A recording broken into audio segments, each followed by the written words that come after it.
Friends, welcome back to the Rachel LaForce Show. We're just taking it way down. We're gonna mellow out. This conversation was so just what I needed. I think it didn't. It felt so unimpressive, meaning that no one was trying to impress each other or be impressive. And that is one of my biggest takeaways from this conversation, which is like when you show up fully and ride the ride of whatever the experience is fully in your power, that's what's impressive. That's what we can all hope to do. And I think sometimes, especially in this business or anything, it's like, oh, it's supposed to look a certain way, it's supposed to sound a certain way, it's supposed to be perfect. And as you listen to this conversation, you'll know a little bit more about what I'm sharing and why. And I originally had recorded a different intro and I couldn't get my words right and everything was topsy-turvy. And then you'll see as that happens during the conversation and there's tech issues and all sorts of things.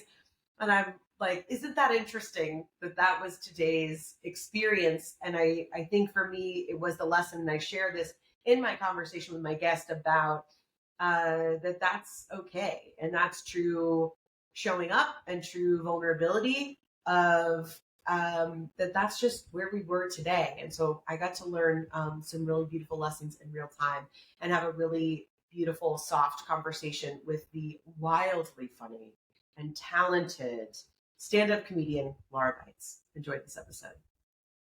How I do love it. How are you? Good. How are you? I'm good. Thank you for having me. Oh my gosh. What a treat. This is such a treat for me. Friends, if you're listening, God bless, because you heard that intro. Mama is just having a day. This is so exciting. So this is like a long time coming. My producer was just asking, she was like, so are you and Lara friends? I was like, we're definitely friendly. And I was like, this is probably the most we're going to sit down and talk. Yeah, I didn't realize I have not seen since the last time I saw you. You have gotten married and had multiple kids. Yeah. Everything has changed since the last time I saw you. Yeah. We really just got in there. We're like, let's get it done. If you are listening, I am joined by hilarious and so smart stand-up comedian Lara Beitz. Lara, welcome to the show. Thank you. Thank you. Welcome. Thank you for having me. Sorry, I resituated myself. Wait, okay. So I had to walk it back where I was like, where I met you. I don't know if you remember this because we did a show. Do you remember this show? At that weird place, that commune? Yes. Yeah. It was like this weird Los Angeles young, like Gen Z commune. I just knew every word out of your mouth was going to be something I hated more than the word before it. It was just really, it was just a list of made their own beer. I think a bucket flush toilet, tomatoes, maybe there were being grown somewhere. Kombucha had to have been somewhere. I remember because where they had us, their like quote unquote green room was their kitchen. Yeah. And it stressed me out because there were people coming in like trying to make their dinner while we're all just communing in this kitchen. And I'm like, oh, this just feels so awful. Can you imagine? No, like thinking of having to write my name on all of that food makes me so anxious. It's so funny. Like thinking of having to have my nipples that covered up that much of my life is what stresses me out. Like anywhere you want to go in your house, it's like maybe there are 20 well-dressed people attending a show and you're in your robe. Like sit, like I can't. And it's so funny because when I was younger, that's the kind of thing that appealed to me and would have appealed to me so much. But then, we recover from alcoholism and things come into focus a little bit differently, don't they?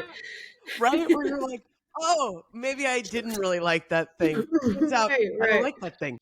Oh, it turns out that interest was a symptom, actually. That was the flag of very red, very red. Right. There were a few of them. Yeah, it's so funny that you say that because that's how I feel. Where like even being in like love to perform for gobs of people, just pile them on top of each other, asking me to participate in the gobs of people at all. Like, no, thank you. I'm not interested. I like Alex is always like, for somebody who talks all about loving other people, you're really not very kind. And I'm like, I don't like crowds of people. I can't do it. No, it's just not for me. Yep.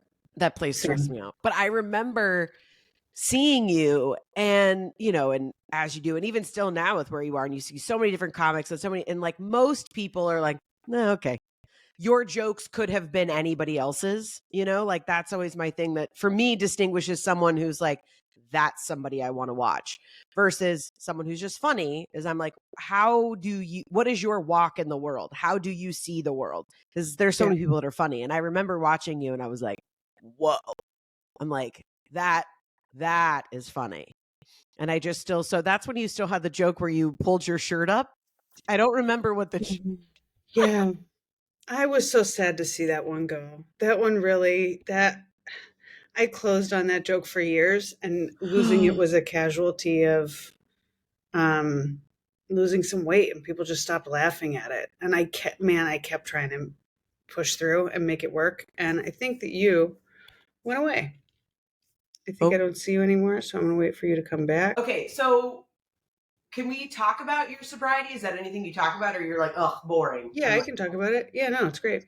So when did you, I'm curious about when you got sober, what that process is like for you, kind of like where you are with it now, and when did you get to LA?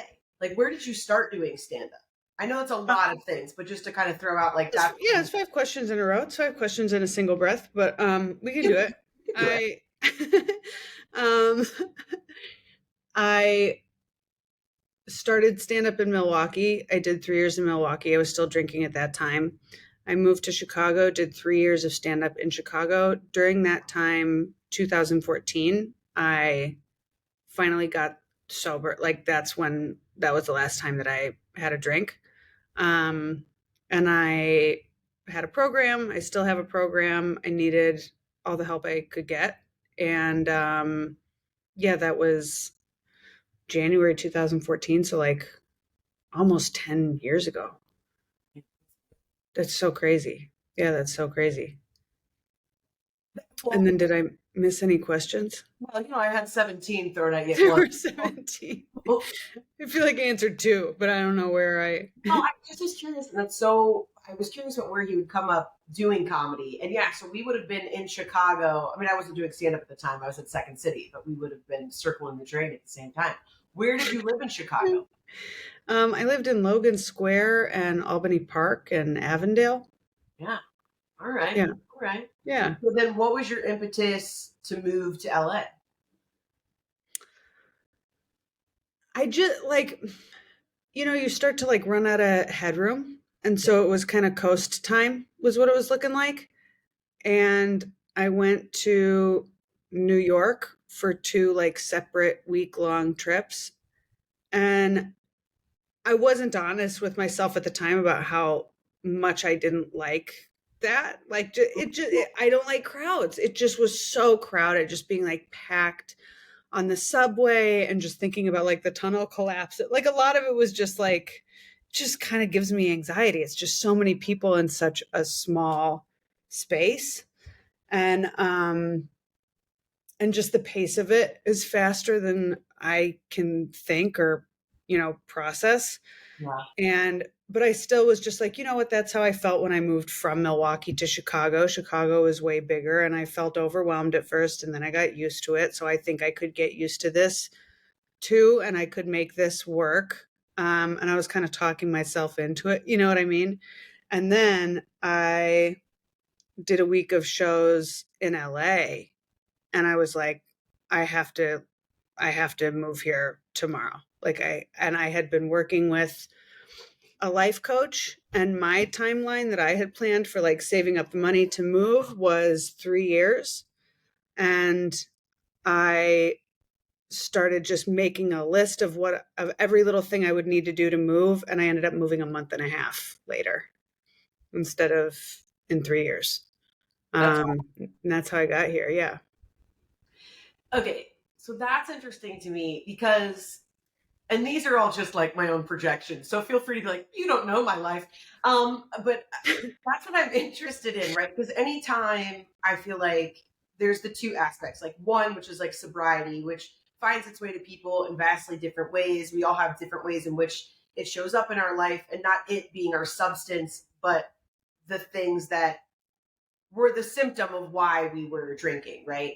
And then, which I identify, a lot of those things tend to be like somewhat like spiritual things. Even that's the way I identify them. Even if it's just like, oh, my family has no boundaries, and that's what I've grown up with. And now I'm learning like I'd like to have some, and like just all of that. And then how all of that becomes comedy, because partially for me, I'm like, well, it's either going to make me really sad or I can find a way to make it really funny.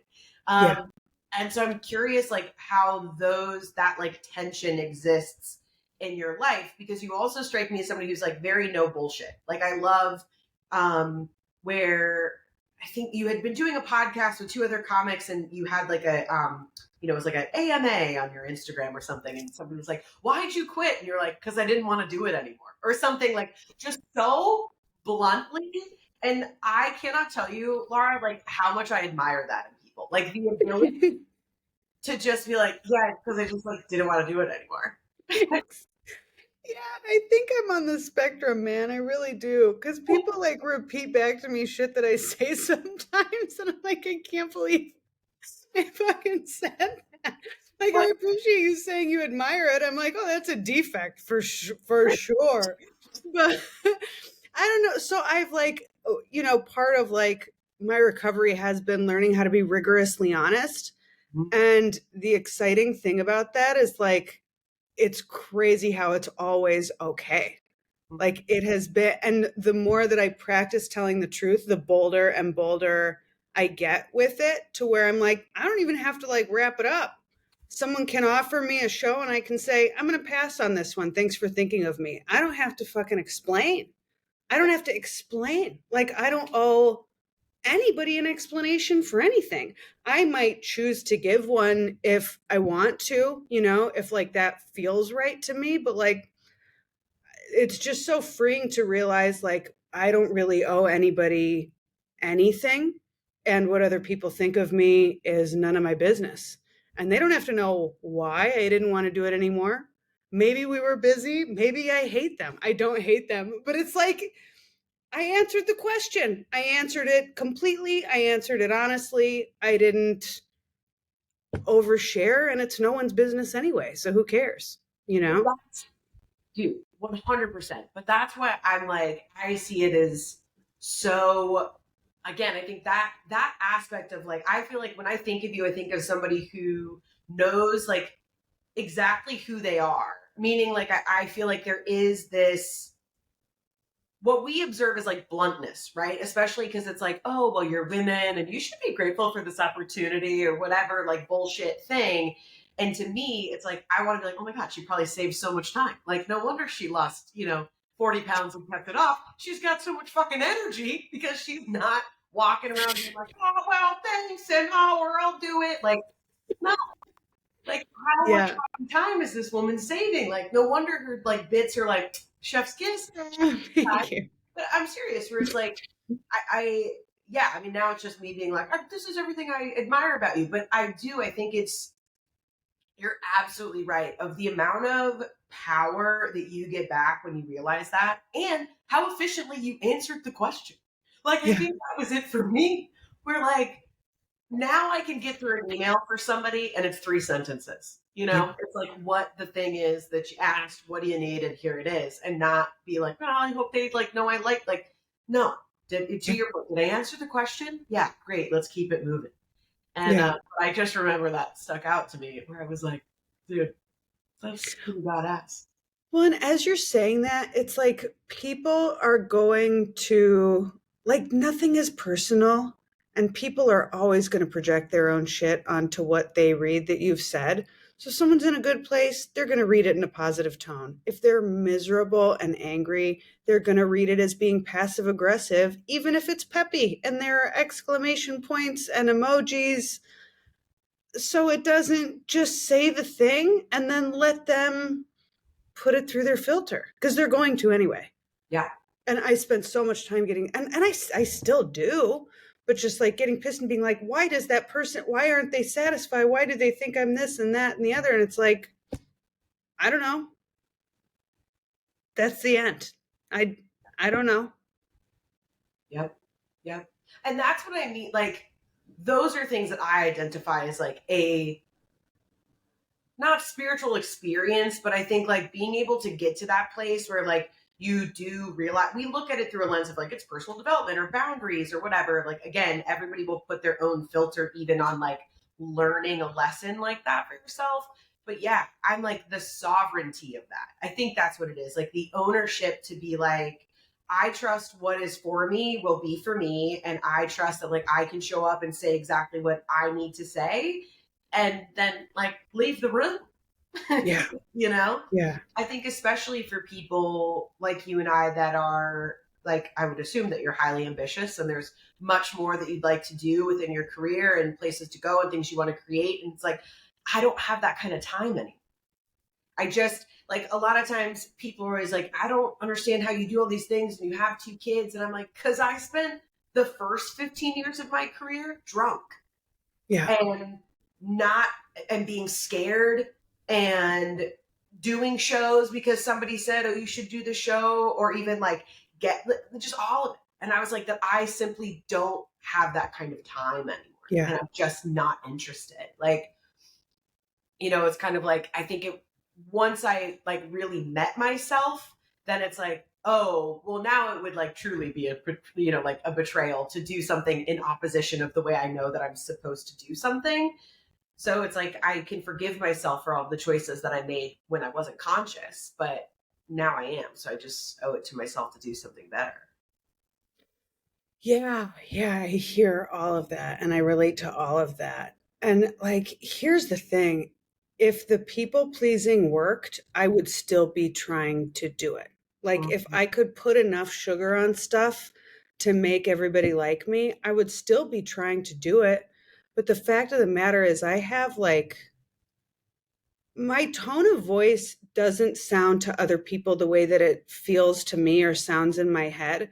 And I know that because of the feedback that I've gotten on it for my entire life, every class, every job, my entire life. The feedback has been like, whoa, that sounded really harsh at times when I don't feel like that at all. And I also know, because I'll hear sometimes a recording of me talking to people and I'm like, that sounded so bitchy. Like, that's not how it sounded to me when I said it.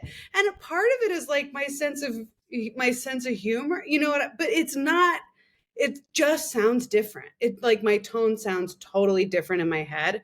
And so I've done it where I've tried so hard to be like sweet and peppy and still have gotten that reaction from people, to the point where it's like, I really just have to say, fuck it, check my motives, check my words, check my tone. And like, and I take ownership of it sometimes just based on like the reaction of the person. Like, I've heard it happen and I've said, hey, I can tell that my tone wasn't how I intended it to be on that. Like, and I have said, and I shouldn't take other people's inventory or speak for them, but like, what I should really do is ask, is be like, did my tone make you feel a certain way just then? But what I have, and I think I'll do that moving forward, I'll try to start practicing that. But what I have said is like, I can tell by the way you're responding to me that did not sound to you the way that it felt to me. So I apologize for my tone. I can tell, you know what I mean? Like, it's like how bats use echolocation. I can tell by what I get back, what I just put out there. And I now very much trust the other person. I'm like, I believe that I put that out there. I know I did, you know? But yeah, so I guess my point that I started down this road trying to make is that like, it doesn't work when I try to put flowers on stuff anyway. So I may as well just lean into being straightforward and just because some people, like the people who really love me, the people who are really about me in this world, and who are really into like my stand up, like my people love that about me. They think it's so funny, they think it's endearing, they think it's refreshing, they appreciate the honesty. And the people who don't are not going to like me. You know what I mean? Like it's going to be very repellent and abrasive, and I'm just not for those people, and that's the way that God made me, you know? And I'm all about self-improvement. Like I will continue working on this stuff until the day I die. I'm not just like I have a bitchy tone, but at the same I think that like I think I think that just like self-improvement and self-acceptance need to, you know, to go along the same road. Like we need to travel alongside both of those things. 100%. I was so jazzed what you said. I cut you off. Yeah, I feel like there is, because there is no self-development without self-acceptance. Right. You can't, and I think it's also like I tell people, I'm like, you know how like big box stores like Target, they have a percentage that is in their budget every year because they know people are going to steal shit from them. So they just set that money aside. I'm like, there is a percentage of me that I'm always not maybe going to be comfortable with. Or like, oh, I didn't like that I said that or whatever. Like, so we're just going to hold space for that percentage of the time that I go, oh, gross. You know? Like, and just kind of like accepting that of like, it's not, I don't have to name it. I don't have to make it anything. But if I can acknowledge like that's just part of the deal, that having some crazy thing of like I'm gonna love every single thing I make and every single thing I do, and I'm always just gonna like that's just bullshit. And that's kind of that like I guess toxic positivity side of it. But yeah, that's I completely agree. And you know when you talk about the people who love you and the people who love your stand up, that it's like they get it. I spoke with somebody recently on the podcast, and same thing where I'm noticing maybe this is something about me, the people I'm suddenly very attracted to and admire are people like yourself, where I'm like, I know that like whether it's like a project or I'm back in LA or whatever, like if I'm gonna ask you something and you show up, I know it's because you really do want to show up. And I know if you're like, hey, not for me, you know, or whatever, like there's a sense of trust that like I feel then engaging with you because I'm like, oh, I believe her. So then I feel safe. Versus when I'm with people where it is kind of a status thing, whether their status is above or below me in whatever situation that is, like when there is a lack of not, I don't trust that person because I know they don't trust themselves. Mm-hmm. You know, so it's Yeah. like, yes, there is the part of me that is like, I want everybody to like me. So I know if I ask Laura to do something, she says no, then that means like she doesn't like, you know, or if I ask somebody else to do and I know, you know, I don't mean to put all of that on you, but meaning folks who are aware of themselves in that way. Like I just have such admiration for that. And it reminds me that I can do it too, because I feel like that's still a skill. Like even so much of my comedy is still a little bit of like, but do you like me though? Like Right. there's still a little bit of that it's especially now the more I do like spiritual speaking and more of this as like my work continues to kind of like churn and develop and change, there still is that part of like, but if I say it funny, will you like it? Yeah. And comedy is such a funny thing with that because it's this dance of like, you have to be willing to say the thing that will embarrass you, yet you want everyone to like that. Like, I remember making the decision real early on that I would not let, because I was showing up at these open mics and I was like one of the only women and I was on stage. So I was getting just like literal attention from men more than I had before in my life. And that felt validating, you know, to make them laugh. Yep. And I had to make a decision really early on. Like, I will not write or tell jokes with the intention of being attractive to men because it's just going to be the biggest hindrance to my being funny. I have to be willing to embarrass myself to be funny. And but it's interesting because then when I would do that, when I would say disgusting, immature, whatever I was doing 13 years ago thing that then would make people laugh. It would be so validating to like be, you know what I mean? Like that paradox is so interesting. Well, and that even goes on to like, this is more just kind of like comedy math stuff, but I'm always, when I coach people, or even like if I check through new jokes for myself, where it's like, how does that read? Because I'm like, oh, that may be really funny, but if an audience doesn't believe it coming from me, then it doesn't matter how funny the joke is, because there is the element, right, of like how you look, how you're perceived in the world can also be, I mean, I know these are all things that you know, but like the dissonance of how big a laugh could be based off of like how you, and so that's always the interesting thing, because then there's the whole conversation of like hot women in comedy, or just like hot people in general doing comedy, and it's like, can they be funny, or what is it, you know? And I'm like, we're still having a conversation if women are funny. Well, we're not, because that's absurd, but there are definitely corners of the internet that are still having those conversations, and women producing films and everything else, and it's like, how does it feel being a woman in filmmaking? And you're like, well, it makes me want to get up and leave right now, but that's the best question that you could come up with. Right. But yeah, how do you feel, like what gear do you feel like you're in right now in your comedy? Because I know like a couple of years ago, and you know, have you just gotten past at the store? Yeah, months before COVID. Okay. Yeah. I got past and quit my day job. Real fucking the ass. It turned out I think it was like a huge blessing, because I mean, I'm sorry, I'm getting, if there was a specific place you were going, I'm about to take us so far away from that right now. Please do, girl. I'm gonna follow you. Okay. So many things happened during the pandemic where like the universe had to force them on me. Like I would never have had the faith to choose those things for myself. Like I wouldn't have quit my day job if I had known that all the clubs were going to close, but I did that, and that happened, and I got enough unemployment and then enough outside shows that I made ends meet. I also moved into an apartment where my rent doubled because I thought my living situation was going to be something where it immediately turned out it was not. And I now live in an apartment that is way better than anything I would have chosen for myself, and ends have met. Like I live an abundant life. It's been okay. I'm been here for over 3 years now, in a place where I was like, what am I going to do?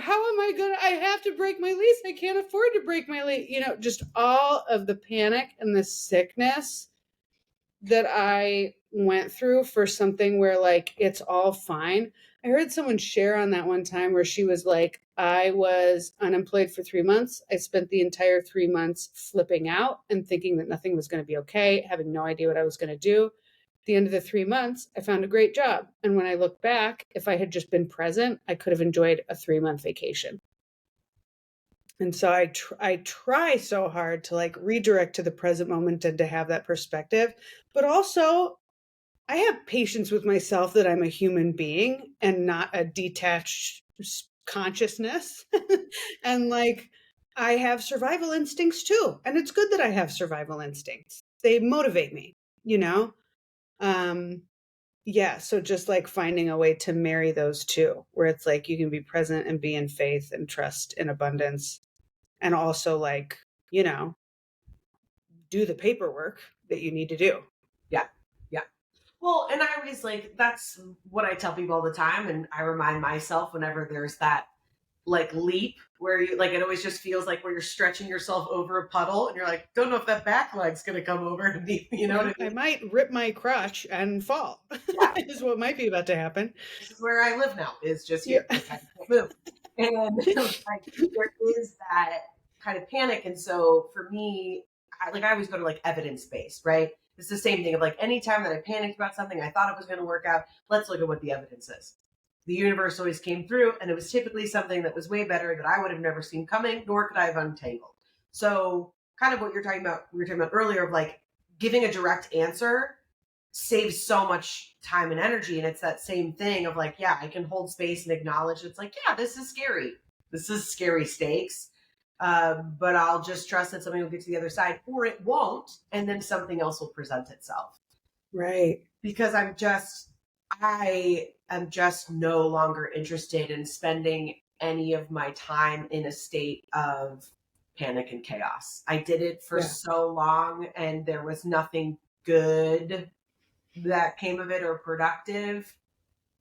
And yeah, I think it's so cool being able that you're able to like look at that and be like, awesome. And now I'm in this place. And how when we like go with the tide or go with the universe, whatever those things are that happen, it's like, oh, it's so much greater where like you leveled up so much faster, I'm sure, in like all areas of your life, because you were just like, all right, let's see where this goes.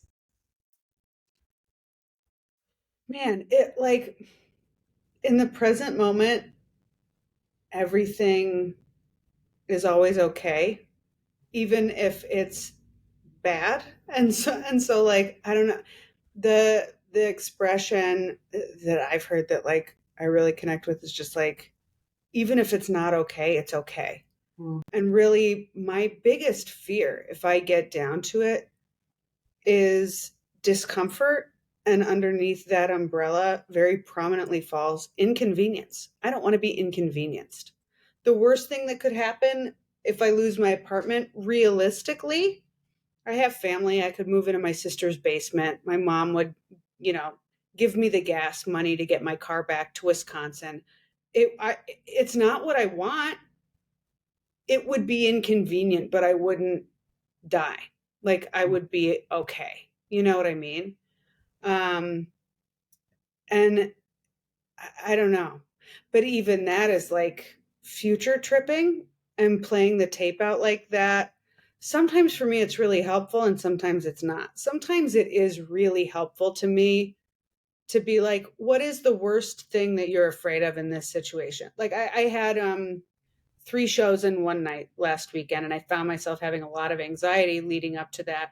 And I knew I was excited. I knew I was going to have fun, and I did have fun. I had a lot of fun, but leading up to it, I felt that anxiety, and I had to slow down and be like, what are you afraid of right now? You're afraid that you're going to be late to one of your spots. Okay, let's say that happens. What's going to happen? Nobody's going to care. That's what's going to happen. And I like went through it. I was like, if you're late to this spot, what's going to happen? Nobody's going to care. If you're late to the next one, what's going to happen? Nobody's going to care there.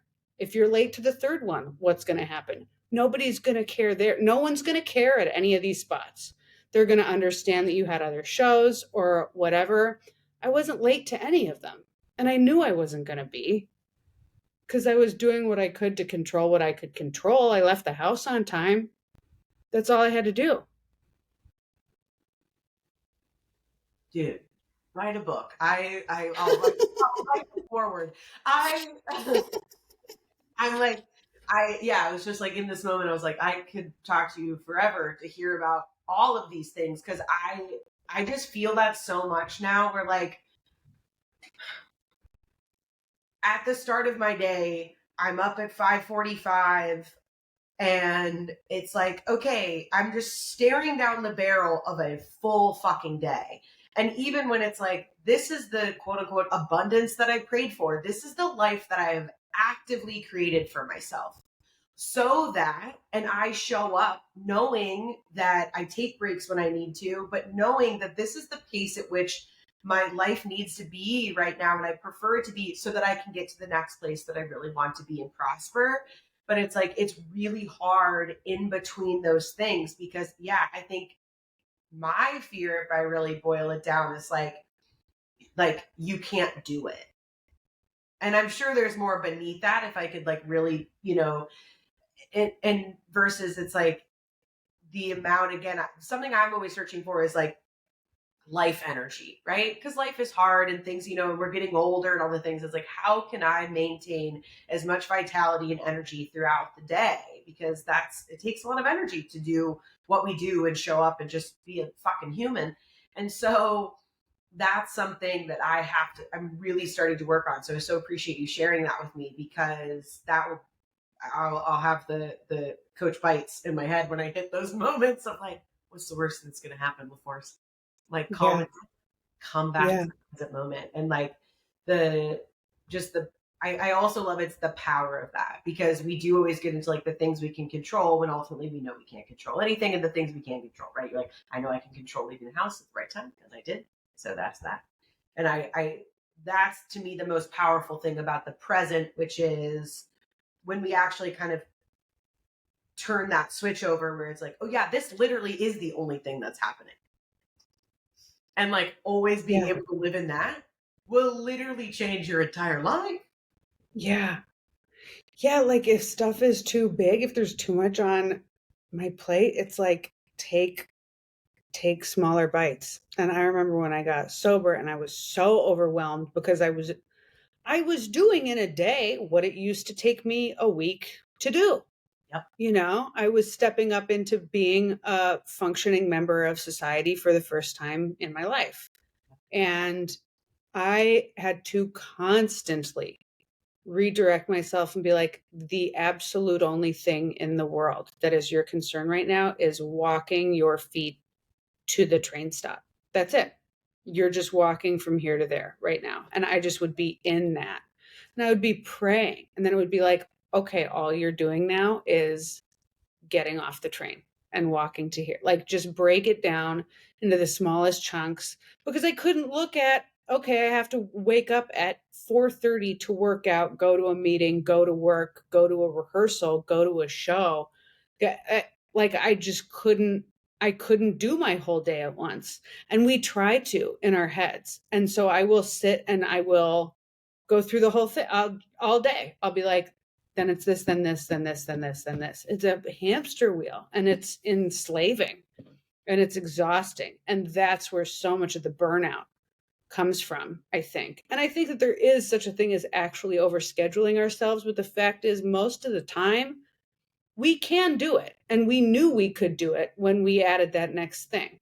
Like, I can rinse this dish. And once I've done that, I can put it in the dishwasher. But if I'm like, oh, I have this and then this and then this and then this, it's like, yeah, of course that's stressful because you're doing it all at once. Are you kidding me? What happened? Is there a technical problem, or did I just like blow your mind? What's happening? Well, no, you did, but I have no idea. My looking at my computer, there's nothing that's changing. So I don't know. This is, but this goes, but also, am I learning the lesson we're talking about? Because in my mind, I'm like, oh, I'm so excited to talk to Lara. I want everything to go perfectly so that Lara leaves and walks away and go, oh, was that perfect? Rachel, she's just on top of it. And this, so that you leave with this impression of me. And in reality, which is like, have these things ever happened before? No. Is it totally okay that they happen right now? Yes. So Yes. Thank you for being with me while I learned this lesson. Yeah, of course. I don't even know what's going bad. I don't see whatever you. Okay, yeah, it keeps stopping on my end. I don't know why, but yeah, I was talking with Caroline, my co-producer, about that earlier, where I was like, I know that I'm in this new place in my life because the tape that used to be like, oh, you should sit down. It's been a lot. You should sit down. We should worry about this thing that's happening in a couple days. I don't know if you've thought about it. You should worry about it. And that tape has now been replaced with that of like, these dishes are here. They're not going to go anywhere. And you're here right now. So do these dishes and then we can move on to the next thing. That like the literal do the next thing is now the predominant voice. And that's something I also feel like in the midst of these other things are like, that's something I'm working on. I also like to take a minute and be grateful that all of the work, all of the daily work has gotten me to that place where like now my default voice is just do the next thing. Yeah. Because that takes so long. I've been sober, it'll be 6 years in January, and I've done a lot of things in those 6 years. So knowing that it's like, oh man, all right, it feels this good now. Like if I keep doing the work, like how good is this all really gonna feel? Yeah. And I don't want to say good because that makes it feel like it's like chasing some sort of award or something. I think I mean more of like the harmony. Right. that it is possible to like do all of the things I want to do and live out all of my dreams and also rest and also Yeah. go at a pace that I can maintain without burning out. That I am Yeah. allowed both things and I can do that. Yeah, I feel like I've been having just more fun with like the little day-to-day mundane things. Like I've been letting, this is not going to make any sense. Maybe it will. I haven't said this before, even really thought this before. So maybe it'll make sense and maybe it won't. We'll find out together. I have been letting like different parts of myself drive. So there are times when I need to be like, this is what I'm doing right now. I'm getting out my notebook and then I'm getting out a pen. And then usually the rest handles itself from there. But like that's the task I'll put in front of myself is like, open up your notebook and have a pen and then see what happens. So there are times when I'm like, we're doing this and then we're doing this. But a lot of the time I'm very, very distractible. And so instead of being like, I'm going to do this and then this and then this, I'm like, I'm just going to keep moving. And this stuff that I have to do is going to get done because I'm going to do it. But it's okay if like I wash a dish in here and then go floss, but don't brush my teeth and then come back in here and like mash some bananas for my breakfast the next morning and then go and brush my, like, it's okay for me to putter around, if that Yeah. makes any sense. No, it does. It does. I mean, what I'm really hearing is more of like, um, you don't have to micromanage the way in which it gets done. That there is Yeah. more flow and freedom and the ability to kind of like enjoy the present moment when you're getting to choose it rather than being like, Laura, you did not like you did not finish this Right, in right. this place. Yeah. Right. Like if I find that I've wandered into another room and I don't know why I'm there, it's like, well, fuck it, then leave. And then go back when you go back. It's your house, you know? Like Go back for it. go back Oh, for it.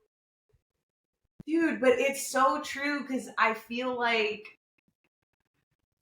been talking a lot about like the power of choice lately, and I was saying that like when I first got sober I felt I was like kind of manic for a little bit because I was suddenly Yeah. like, oh holy shit, like I can like make choices for myself and I can make Yeah. them and like define who I want to be and how I want to be. And like it really took me a while to kind of like learn how to yield this new sword, if that makes sense, because I was just such in a fog for so long and in codependent relationships and just in the chaos for so long. And I felt like I'd cut myself free.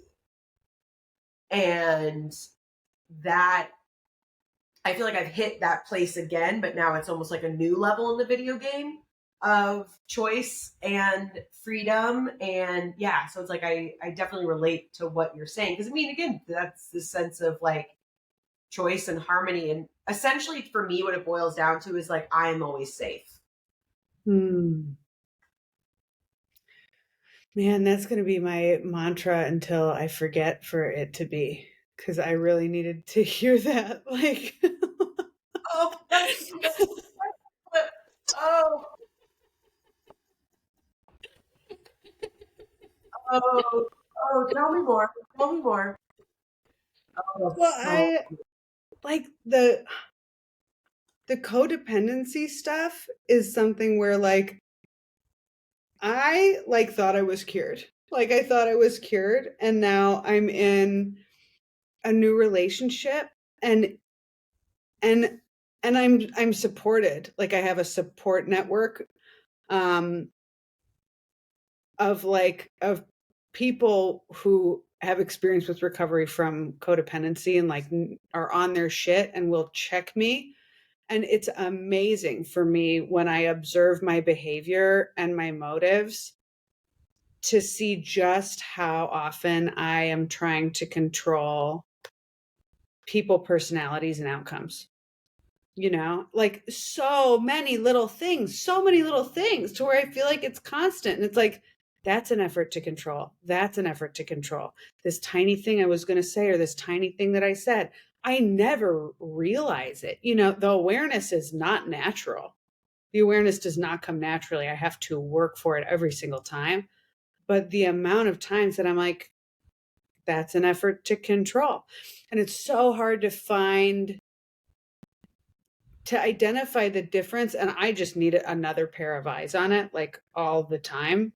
It's so hard to identify the difference between like, what is me asking for what I want so that my partner knows what that is, and what is me trying to control. Because even if I say something like, I can't tell you what to do, but this would make me uncomfortable, I'm trying to control him when I say that. You know what I mean? And so just it's wild how it's wild, and weirdly, as I'm talking about it, it's really exciting how all of that comes up again. Cause I'm like, I'm seeing so much more work that I have to do. And as I'm seeing more work I have to do, and I'm showing up for it and I'm doing it, I'm like, holy shit, I am learning so much about myself in such a short period of time. One thing I've learned is like, when I have the urge, when I have the impulse to bring up something where I know that there could be conflict underneath it, it is almost always because I'm anticipating missing him. Like it'll be at the end of when it's like almost time for me to go home, or I can sense that it's almost time for us to get off the phone, and I know I'm going to miss him. And conflict is connection. It's not good connection. But I look back, it's still the way my mom will still start a fight the night before I leave every single time I visit, every single time. And it's just because it's easy. We think it's going to be easier if we leave in conflict than if we leave when we're having a good time. And that's so exciting for me to have that realization, because I've been keeping a notebook where I'm like, pay attention to the thing that happened right before you had the urge to have the conflict. And now that I'm paying attention to that, I swear it was like 5 times in like 2 days that I then didn't have to bring something up, because I realized, oh, I don't want to miss him. You know what I mean? And I think so much of that is just like inner child stuff. And I'm grateful that as an adult, I don't have to behave like a child, even if those things are coming up. But it's like, God damn, I've been working on this shit for like a decade, and to still have stuff come up that's like so new. It's like such a gift to be like, man, I still can get better. And that's not to say that I thought I was perfect, but there's a difference between thinking you're perfect and thinking that you can't do better for yourself, thinking that this is the best you can do. I don't know. It's just really exciting. I love that. I love that so much. And I'm like, I'm going to start to bring our plane in for a landing, but I'm like, oh my gosh. Yeah. I'm like, I could talk for, another hour just about codependency and like how it shows up in my marriage. And it's like, and we work together. So it's like we share, balancing all of those relationships. And I think too, there's like just a huge sense of like, for me, the biggest part is like repair. Like I'm finding that now, because ultimately, at the end of the day, we've conquered everything. We've gotten the kids down. And it's like, sometimes it's hard. And then it's like, I look at Alex and I'm like, okay, hey, I'm really sorry when, like I said this thing, or I wanted to like, just to check in and have that moment of repair, because as I'm going through, like, I'm just trying so many new things. Like I just am exploring so many new things, and really, really wanting to like get to that next monkey bar, where it's like, I share in that feeling of the excitement. And I love that you use the word gift, that the work continues, because some days it feels like the work is so overwhelming that, not like it's like, oh, today's the day I'm going to relapse, but just where there is a sense for like dissociation or something, where it's like, because now even like the work in many ways has become my work, like the things in which I'm sharing and offering. But I think that's actually one of the ways that it holds me the most accountable, because I can't say something without it being something I'm really experiencing. Because again, it goes back to what we talked about before. Are you the one to tell the joke? Are you the one to tell the joke, even if it's funny? And that's how it feels sometimes about offering like quote unquote insights or advice. It's like, am I the one to offer that? And a lot of times it's like, I feel like it's one of the ways that I continue to heal is just by keeping myself accountable in that way. Yeah.